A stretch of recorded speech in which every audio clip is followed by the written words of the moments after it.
Good evening. This is All India Radio. I'm Valsa Williams and with me is Renu Kataria with the evening news.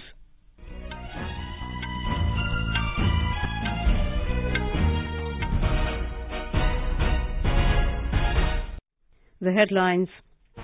Centre organising evacuation flights for Indians in Ukraine. Camp offices of Ministry of External Affairs now operational in Lviv and Chernivtsi. Russia's paratroops seize control of defunct Chernobyl nuclear power plant and its surrounding areas. Russia bans British flights from crossing its airspace and landing at airports. UN Security Council to vote on a draft resolution demanding Moscow to withdraw its troops from Ukraine immediately and unconditionally.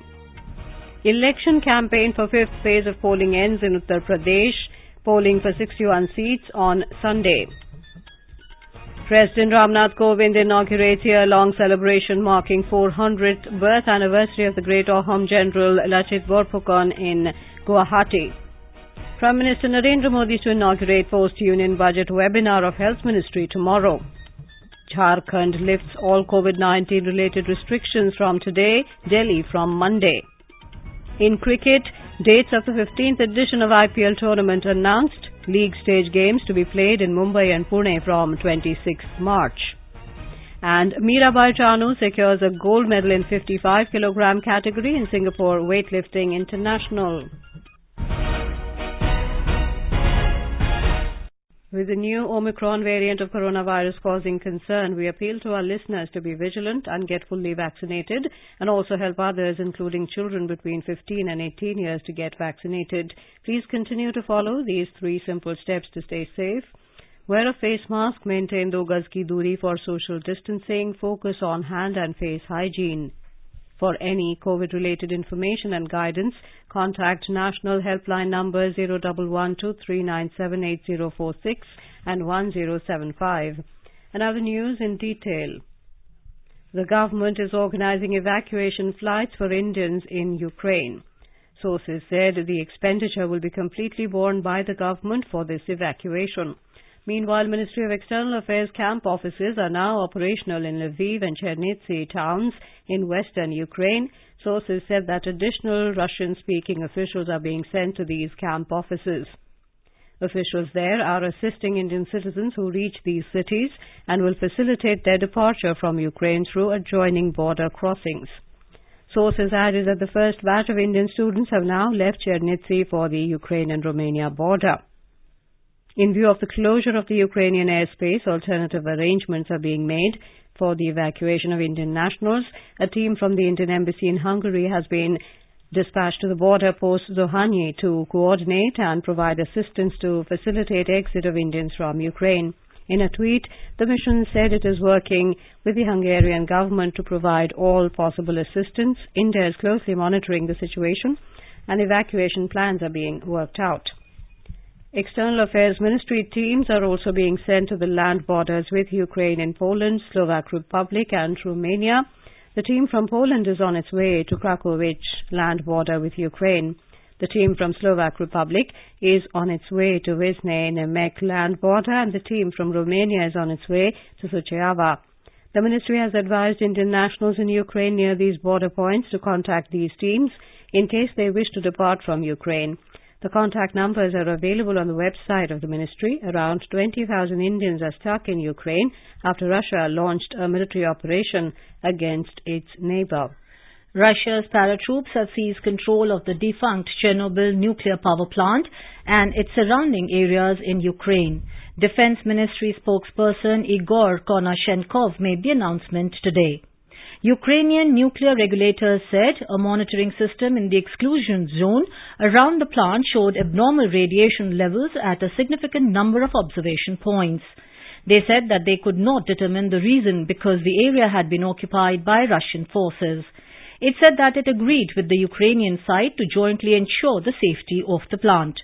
Reuters and other news agencies quoted experts as saying that the change in radiation levels was due to the movement of heavy military equipment in the area, lifting radioactive dust into the air. The Russian Civil Aviation Regulator has said that British Airlines have been banned from landing at Russia's airports and from crossing its airspace. Russia said the move is a response to the unfriendly decisions by the UK aviation authorities. Yesterday, the UK banned Russia's national airline Aeroflot from landing in Britain. The measure was part of sanctions introduced following Moscow's invasion of Ukraine. Russia's Civil Aviation Authority, Rosavietseva, said this measure was taken in accordance with the provisions of the Intergovernmental Air Services Agreement between Russia and the UK. British Airways said in a statement that it is notifying customers on cancelled services and will offer full refunds. Ukraine's airspace closed yesterday after Russian forces launched a military invasion of the country. Moldova also said it is closing its airspace and Belarus shut part of its airspace. The United Nations Security Council will vote today on a draft resolution demanding Moscow to immediately and unconditionally withdraw its troops from Ukraine. The US drafted resolution is then expected to be taken up by the 193-member UN General Assembly within days. Here is a desk report. As the resolution is going for vote, Biden administration feels the measure might be blocked in the 15-member Security Council. A senior U.S. official said Washington and allies see voting as a chance to show Russia is isolated over its actions. Diplomats opined that at least 11 members would vote in favor, while it was unclear how China and rest would vote. The council is scheduled to vote 1:30 a.m. Indian time. Russia is one of the council veto powers along with other permanent members of the UN Security Council, China, France, the United Kingdom and the United States. In a related development, European Union has announced extensive new sanctions on Russia. Speaking after a meeting that ended in the early hours in Brussels today, EU President Ursula von der Leyen said the sanctions will target areas including the financial sector, energy, transport and visas for the Russian elite. The sanctions, however, do not cover the import of Russian gas into the EU. Questioned on this, von der Leyen said they were urgently looking at how to wean Europe off its dependence on Russian energy. French President Emmanuel Macron said $336 million of aid would be offered to Ukraine as well as military equipment. Meanwhile, the North Atlantic Treaty Organization, NATO, said the 30-nation alliance will be holding a virtual emergency summit today to discuss the way forward. The meeting would be joined by the leaders of Sweden, Finland and European Union institutions. Swati Rupiah, News Desk. External Affairs Minister Dr. S. Jaishankar today received a call from Ukrainian Foreign Affairs Minister Dmytro Kuleba, who shared his assessment of the current situation. In a tweet, Dr. Jaishankar said he emphasized that India supports diplomacy and dialogue as the way out. He also discussed the predicament of Indian nationals, including students, and appreciated his support for their safe return. You are listening to the evening news on All India Radio. A reminder of the headlines before we move on. Centre organizing evacuation flights for Indians in Ukraine. Camp offices of Ministry of External Affairs now operation in Lviv and Chernobyl. Russia's paratroops seize control of defunct Chernobyl nuclear power plant and its surrounding areas. Russia bans British flights from crossing its airspace and landing at airports. UN Security Council to vote on a draft resolution demanding Moscow to withdraw its troops from Ukraine immediately and unconditionally. Election campaign for fifth phase of polling ends in Uttar Pradesh, polling for 61 seats on Sunday. President Ram Nath Kovind inaugurates year-long celebration marking 400th birth anniversary of the great Ahom General Lachit Borphukan in Guwahati. Prime Minister Narendra Modi to inaugurate post-union budget webinar of Health Ministry tomorrow. Jharkhand lifts all COVID-19 related restrictions from today, Delhi from Monday. In cricket, dates of the 15th edition of IPL tournament announced, league stage games to be played in Mumbai and Pune from 26th of March. And Mirabai Chanu secures a gold medal in the 55 kg category in Singapore Weightlifting International. For quick news updates round the clock, follow us on our Twitter handle at AIR News Alerts. अपने business को बढ़ाने के लिए लीजिए आकाशवाणी का सहयोग और दीजिए उसे बुलंदियों के पंख। आपका बिजनेस लोकल है या राष्ट्रीय, आकाशवाणी देती है उपभोक्ताओं तक पहुंचने का हर विकल्प। और अब तो आप घर, दफ्तर या दुकान पर बैठे बैठे कर सकते हैं आकाशवाणी के किसी भी केंद्र के लिए विज्ञापनों की बुकिंग। आकाशवाणी के विभिन्न चैनलों पर विज्ञापन देना सुलभ और सस्ता। बुकिंग है तो संपर्क करें 870001 4242 पर 8700014242। Welcome back to the evening news. The election campaign for the fifth phase of polling ended this evening, kicking off the silence period under the Model Code of Conduct. Polling on 61 seats of 12 districts will be held on Sunday, the 27th of February. The districts going to poll in this phase are Barabanki, Raebareli, Pratapgarh, Kaushambi, Prayagraj, Ayodhya, Shravasti, Baharaich, Gonda, Sultanpur, Amethi and Chitrakoot. The state is going for polls in 7 phases from the 10th of February to the 7th of March. Our correspondent has filed this report. Electioneering reached its crescendo on the last day of the campaign for fifth phase of elections in state. Senior BJP leader and Home Minister Amit Shah today campaigned in Sirathu constituency of Kaushambi district, from where Deputy Chief Minister of State Keshav Prasad Maurya is in fray. Talking about BJP manifesto for Uttar Pradesh, Amit Shah said that voting for NDA government in UP means free cylinders on Holi and Diwali. BJP leader and Chief Minister of State Yogi Adityanath led a road show in Prayagraj district today. Congress MP and former party president Rahul Gandhi in Amethi attacked centre and Yogi government and said that the backbone of India's employment sector has been broken by PM Narendra Modi and his friends. Samajwadi Party chief Akhilesh Yadav led a road show in Ayodhya just an hour before campaigning of fifth phase of elections came to an end. Sushil Chandra Tiwari, AIR News, Lucknow. Meanwhile, the poll campaign for the subsequent phases in UP and two-phase polling in Manipur is going on in full swing. The sixth phase of polling in Uttar Pradesh will be conducted on the 3rd of March in 57 assembly constituencies. In Manipur, during the first phase of polling, 38 seats from 6 districts will go to polls on Monday, with the campaigning for the first phase coming to an end tomorrow. Political parties have intensified their campaign to woo the voters. Senior leaders of political parties are engaging in a hectic schedule in public rallies and door-to-door campaigns in Manipur. Meanwhile, dispersion of polling officials and security personnel has begun from today for the far-flung polling stations for the first phase polls in the state. The voting for the first phase will be held on February the 28th in 38 assembly constituencies. A report.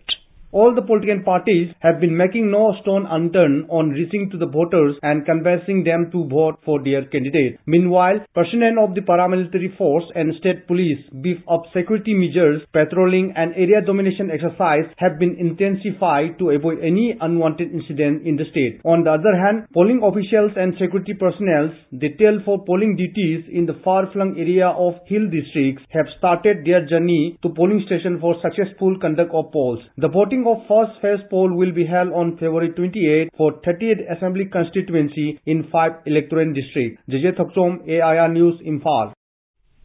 The voting for the second phase will be held on March the 5th for 22 assembly constituencies in 6 districts of Manipur. Counting of votes will be taken up on March the 10th. President Ramnath Kovind said that Lachit Borphukan will remain inspirational for the generations to come. The President emphasized to take efforts to make him household name in the country. Mr. Kovind said this while inaugurating the year-long celebration to mark the 400th birth anniversary of the great Ahom General Lachit Borphukan in Guwahati.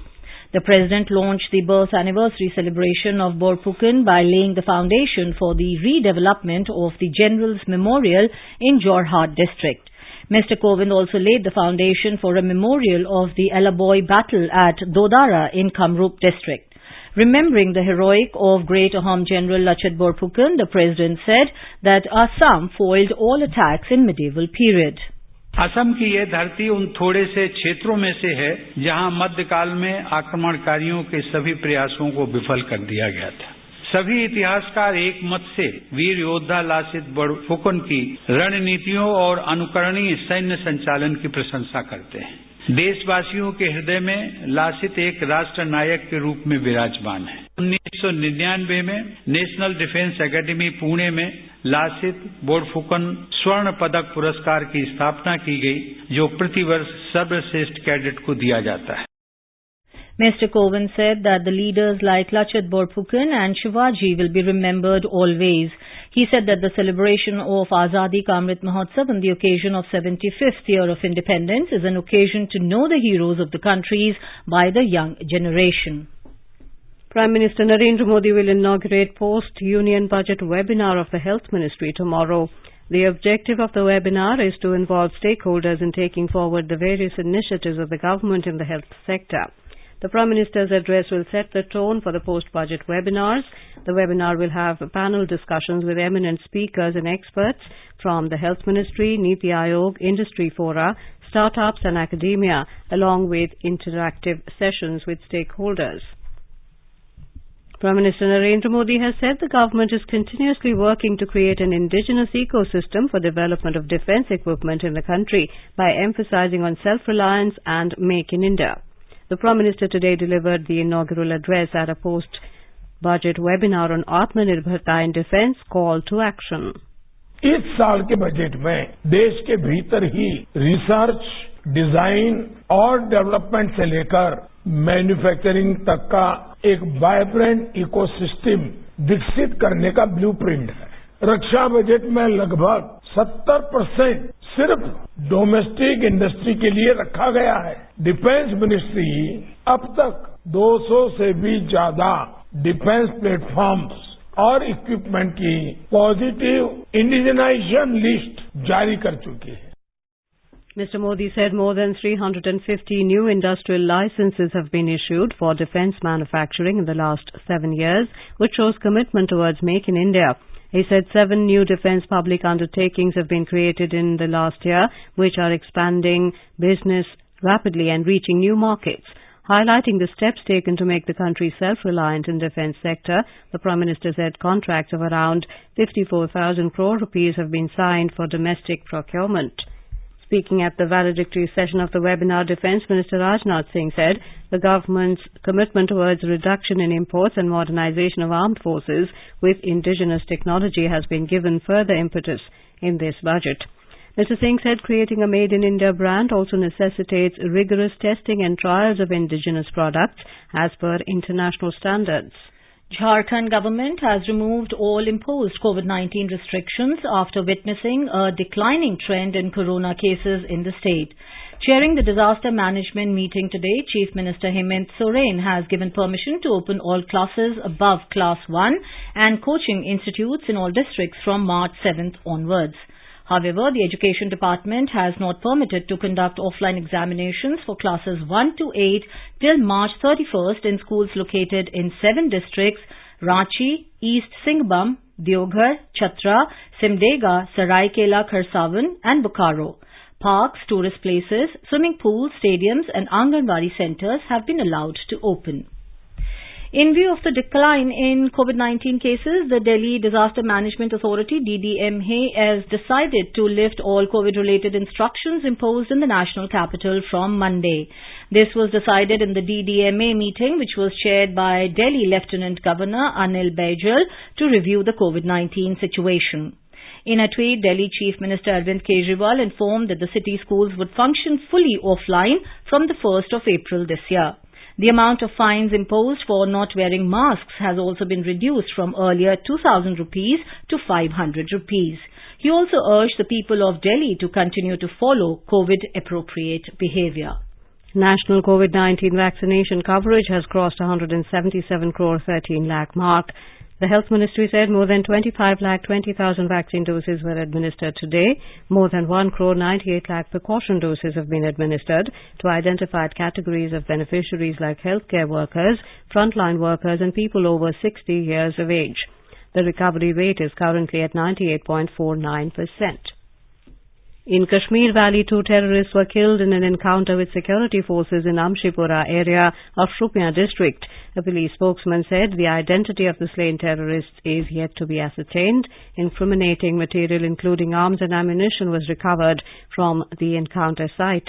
Search operation was going on in the area. And now let's listen to our special program Azadi Ka Safar, highlighting the importance of the day during the freedom struggle. आजादी का Amrit Mahotsav.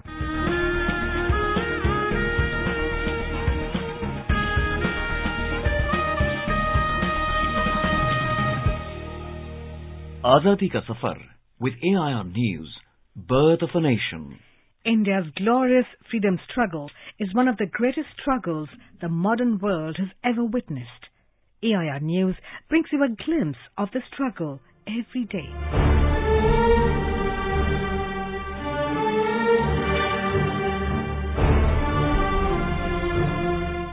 On the 25th of February, Pitt's India Act of 1784 was passed by the British Parliament in order to rectify the shortcomings of the Regulating Act of 1773.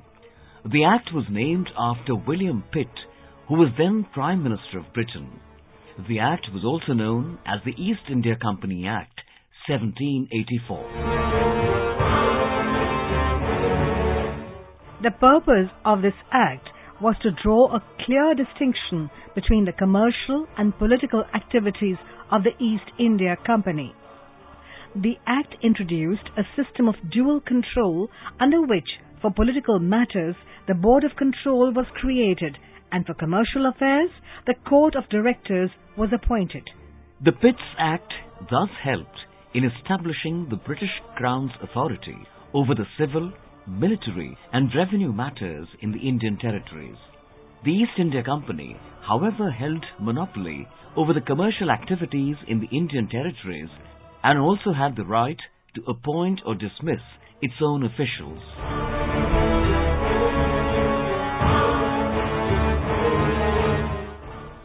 It was after the coming of the Pitt's India Act that the property of the East India Company was called British Possessions in India.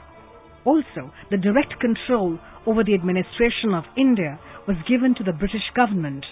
These changes in administration brought about by the Pitt's India Act continued till 1858, when the British government was forced to change the way of administration after the First War of Independence in 1857.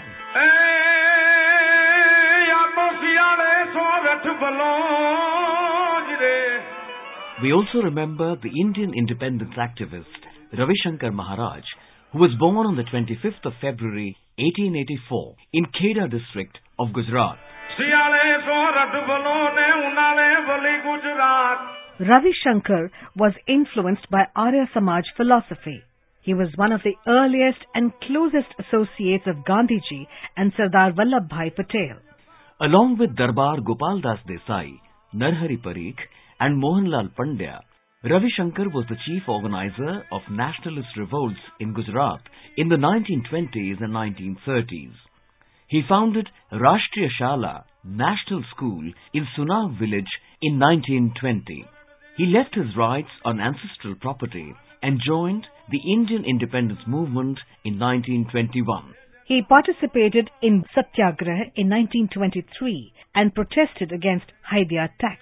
He also participated in Bardoli Satyagraha in 1926 and was imprisoned by the British for 6 months. He participated in relief work for flood victims in 1927, which earned him recognition. He joined Gandhiji in Salt March in 1930 and was imprisoned for 2 years. In 1942, he participated in the Quit India movement and also tried to pacify communal violence in Ahmedabad.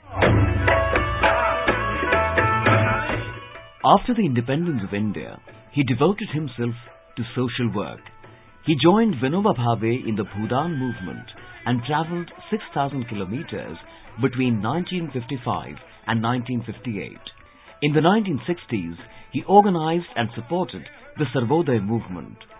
Ravishankar Maharaj inaugurated the state of Gujarat when it was created on the 1st of May 1960.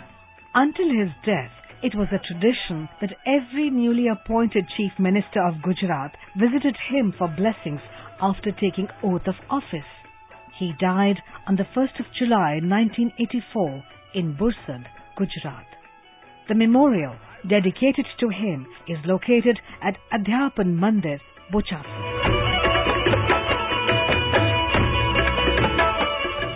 That brings us to the end of this episode of Azadi Ka Safar with AIR News. See you in the next episode tomorrow.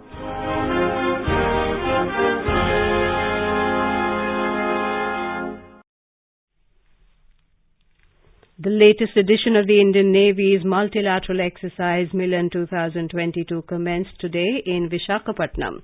Milan 2022 is being conducted over a duration of 9 days in 2 phases, with the harbour phase scheduled from today. The sea phase will take place from the 1st to the 4th of March. The theme of Milan 2022 exercise is camaraderie, cohesion, collaboration, aiming to project India as a responsible maritime power to the world.